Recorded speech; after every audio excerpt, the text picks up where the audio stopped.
The FBI failed to notify scores of U.S. officials that Russian hackers were trying to break into their personal Gmail accounts despite having evidence for at least a year, an investigation found. The Associated Press dedicated 2 months and a small team of reporters to go through a hit list of targets of Fancy Bear, a Russian government-aligned cyber espionage group that was provided by the cybersecurity firm SecureWorks. Previous investigations based on the list had shown how Fancy Bear worked in close alignment with the Kremlin's interests to steal tens of thousands of emails from the Democratic Party.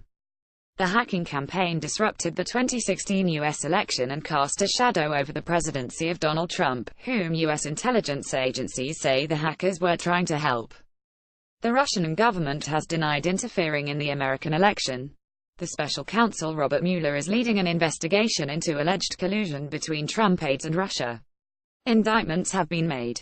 Nearly 80 interviews with Americans targeted by Fancy Bear turned up only 2 cases in which the FBI provided a heads-up. Even senior policymakers discovered they were targets only when the app told them. "It's utterly confounding," said Philip Reiner, a former senior director at the National Security Council, who was notified by the app that he was targeted in 2015. "You've got to tell your people. You've got to protect your people." The FBI declined to answer most questions from the app about how it had responded to the spying campaign. The Bureau provided a statement that said in part, the FBI routinely notifies individuals and organizations of potential threat information. 3 people familiar with the matter, including a current and a former government official, said the FBI had known for more than a year the details of Fancy Bear's attempts to break into Gmail inboxes. A senior FBI official, not authorized to publicly discuss the operation, declined to comment on timing but said the Bureau was overwhelmed by the sheer number of attempted hacks.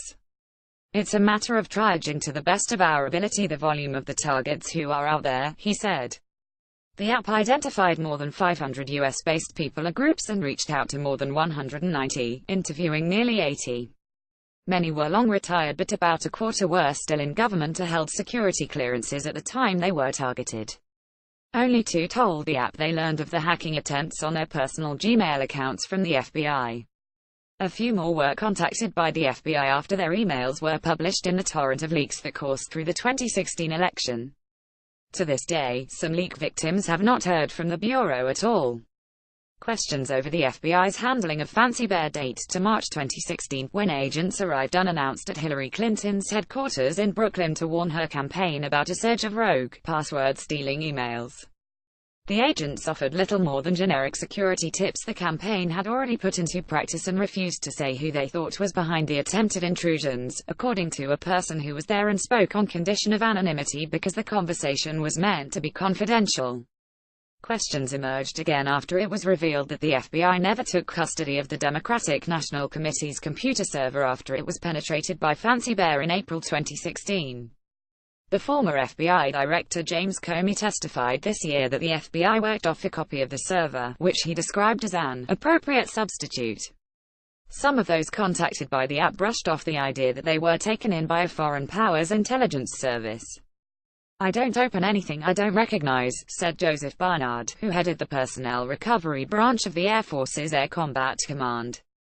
That may well be true of Barnard. SecureWorks data suggests he never clicked the malicious link sent to him in June 2015. But it isn't true of everyone. An app analysis suggests that out of 312 U.S. military and government figures targeted by Fancy Bear, 131 clicked links sent to them. That could mean that as many as 2 in 5 came perilously close to handing over their passwords. A former U.S. ambassador to Russia, Michael McFaul, who like many others was repeatedly targeted by Fancy Bear but has yet to receive any warning from the FBI, said the lackluster response risked something worse than last year's parade of leaks. "Our government needs to be taking greater responsibility to defend its citizens in both the physical and cyber worlds, now, before a cyber attack produces an even more catastrophic outcome than we have already experienced," McFaul said. Charles Sowell, who worked as a senior administrator in the Office of the Director of National Intelligence and was targeted by Fancy Bear 2 years ago, said there was no reason the FBI couldn't do the same work the app had done. "It's absolutely not okay for them to use an excuse that there's too much data." Sowell said, "Would that hold water if there were a serial killer investigation, and people were calling in tips left and right, and they were holding up their hands and saying, 'It's too much'? That's ridiculous.